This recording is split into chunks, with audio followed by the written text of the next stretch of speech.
Get ready for the dictation. Start. I would like to ask the government why the government has not put the provisions of the Plantation Labor Act into operation. Only certain portions of this Plantation Labor Act are now put into operation.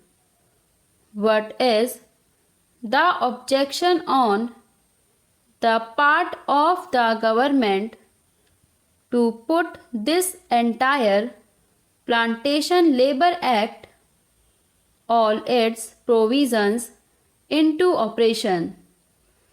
If this had been done, certainly some benefits would have been derived by the workers which the government is withholding at present. Particularly, these tea garden owners take advantage of this.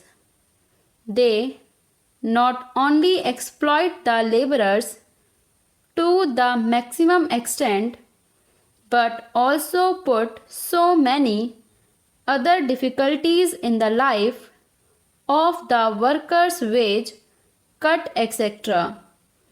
When I say they cut the wages of workers, they effect the cut in wages not by direct cut in wages, but they increase the workload, taking advantage of the position in which the workers are now placed. For example, a certain amount as basic pay is given to the workers, but a far higher amount of work is got from them than what they used to do before. Now they have become bound to do more work.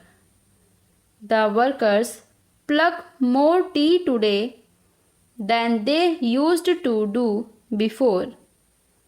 Up till very recently, one worker was asked to pluck buds from 250 plants.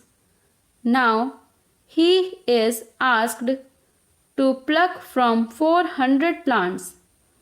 That is how they increase the workload. In certain tea gardens, 60 to 70% workload has been increased. This is generally going on. Government do not take any measures to check that increase in workload. Instead of utilizing this fund, the profits can be controlled. The government should ask the plantation owners to give more amenities such as residential facilities, free education to their children, facilities to plant in fallow lands, etc. Fallow lands are available in certain gardens. These workers should be given the facility to cultivate tapioca and other food materials so that they may meet their daily necessities. The government should ask these plantation owners to increase the wages of the workers and also to increase the wages of those workers who are skilled workers. There is the factory labor inside plantations, and there are field workers, and there are so many other categories of labor. The government is not doing anything substantial for the workers. Sir, I find that something like 1.5 lakhs of rupees have been granted to the Kerala government for welfare work among the plantation labor. So far as our experience goes, we never have the opportunity to come across such activities organized on behalf of the government.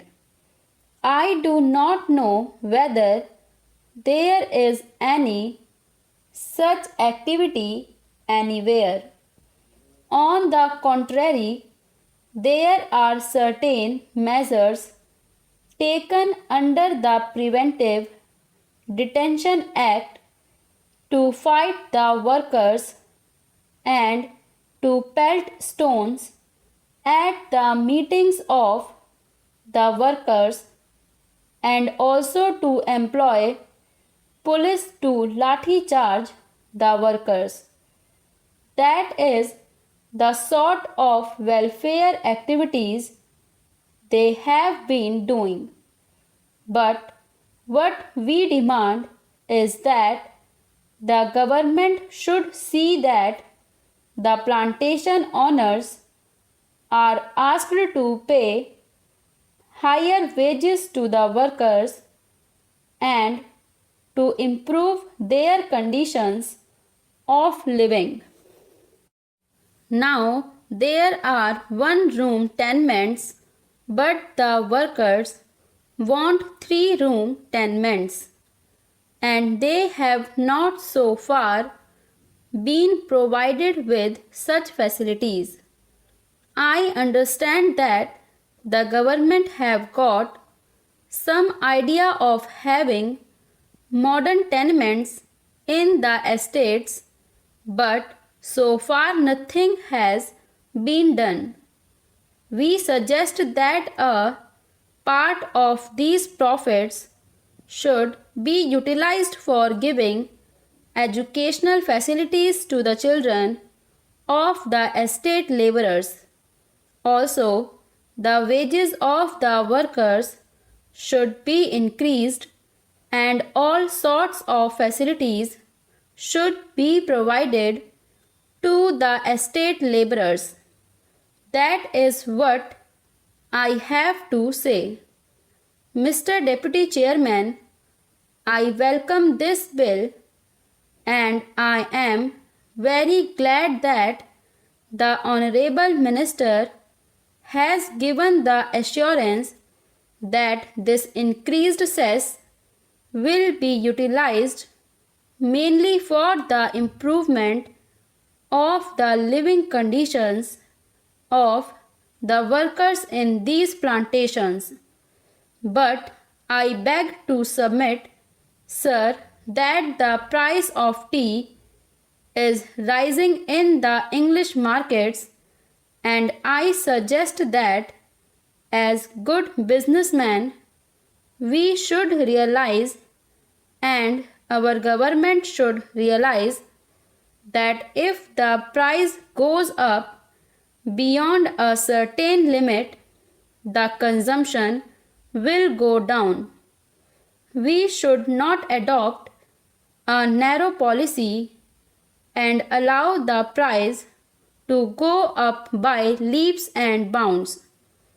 Of course, it does give some profit to the local planters and probably to our government directly or indirectly in the shape of income tax earned from these plantations.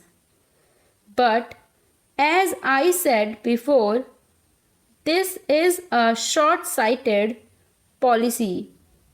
The result will be that in the long run, if the price of tea goes beyond a certain limit, the consumer will not be able to adjust it within his family budget, and Therefore, the consumer will reduce his consumption of tea. There are other countries also which are taking up the production of tea, and we are finding every day new competitors in the tea trade.